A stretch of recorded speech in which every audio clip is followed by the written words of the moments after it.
Իրեն ուղարկել էին իմ ձայնով սարքված AI-ով մի փոքր կտոր, ինքը մոտապես այսպես է հնչում, ես կդնեմ, դուք փորձեք լսել։ Ես չեմ հասկանում ինչի մասին եք խոսում, ինչ կեղծիք։ Սա իհարկե այդքան էլ ակնհայտ է, որ սա իմ տոնայնությունը չէ, բայց ձայնը իմ ձայնին ինչ-որ առումով նման է։ Տեղեկատվական անվտանգության փորձագետ Արթուր Պապյանի անունով էին այս անգամ էլ WhatsApp հաշիվ բացել, գրել իր ծանոթներից մեկին։ Սակայն նամակներից կարելի է հասկանալ, որ կեղծ է։ Նախ մանրամասն կետադրված է, պատմում է փորձագետը, ու նաև զգացվում է, որ թարգմանված է ռուսերենից։ Վերջին օրերին թիրախում եղել է նաև մի շարք բարձրաստիճան պաշտոնյաներ, ազգային ժողովի նախագահ, պետեկամուտների կոմիտեի նախագահ։ Իմ անունով WhatsApp հաշիվ է բացվել, որից հաղորդագրություններ են ուղարկում ծանոթներիս։ Ակնհայտ է, որ գրվում են ռուսերեն եւ թարգմանվում ծրագրի կողմից հայերենի։ Տեղեկացնեմ, որ այդ օգտահաշիվները որևէ կապ չունեն ոչ Հայաստանի Հանրապետության պետական եկամուտների կոմիտեի, ոչ էլ անձամբ ինձ հետ։ Հետևաբար դրանք հանդիսանում են տեղեկատվության տարածման կեղծ աղբյուր։ Կասկած ունենք, որ կարող է, քանի որ թիրախավորում են բավականին ազդեցիկ մարդկանց կամ հանրային ճանաչում ունեցող մարդկանց, հանրային գործիչների, կա ենթադրություն, որ փորձում են մարդկանց ներքաշել ինչ-որ պրոցեսների մեջ եւ նույնիսկ եթե սկամի այս խաբեության ֆինանսական մասը չլինի, դրանից հետո փորձել խաղարկել եւ իրենց ինչ-որ թեմանով շանտաժ անել։ Մյուս կողմից, եթե մարդը իր գումարը փոխանցում ինչ-որ կասկածելի հասցե, դա միանգամից կարող է դառնալ լավ շանտաժի թեմա, հա, որտեվ կասեն, այ դուք ինչ եք գումար փոխանցել, ենթադրենք ոմն ադրբեջանցու Ռուսաստանի տարածքում։ Սխեման, ինչպես փորձագետն է ներկայացնում, նույնն է։ Նախ կերպարանավորում են որևէ մարդու, ով քիչ թե շատ հայտնի է, օրինակ իմ դեպքում ուսումնասիրել էին իմ սոցիալական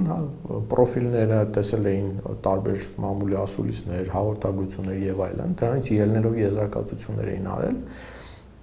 եւ դիմել էին մեդիա ոլորտի մեր գործընկերներից մեկին, ասելով, որ այ մենք նոր պրոյեկտ ենք սկսում, ուզում ենք դուք մասնակցեք, բայց նաև զգուշացնեմ, որ մեր դրա հետ կապված նաև ինչ-որ ֆինանսական ստուգումներ կան եւ այլն եւ այլն։ Պապյանի դեպքում գործընկերը շուտ է հասկացել, ասել գիտի, որ սա խաբեություն է։ Դրանից հետո էլ ուղարկել էին կեղծ ձայնային հաղորդագրությունը։ Այլ դեպքերում շարունակությունն այսպիսին է։ Խոսում են այն մասին, որ գիտեք, ԱԱԾ-ն մեր գործեր ուսումնասիրում է, չվախենաս, վախենալու բան չկա, ուղղակի ստուգումներ են, բայց դրա շրջանակում քեզ հետ են կապվելու, այսպիսի առաջի փուլը այսպես է գնում, ոնց որ զգուշացնում են եւ հետո հաջորդ փուլում ձեզ զանգում է պայմանական ԱԱԾ, օրինակ ես հենց այդպիսի դեպքի հետ բախվել եմ, հա, ուրեմն Հայաստանի զինանշանով, այսպիսի լոգոյով, չգիտեմ, քննիչ, չգիտեմ, եսի ինչ, հա, այսպես ազգանունով քննիչի գալիս է, սկզբում ներկանում են հայերենով, հա,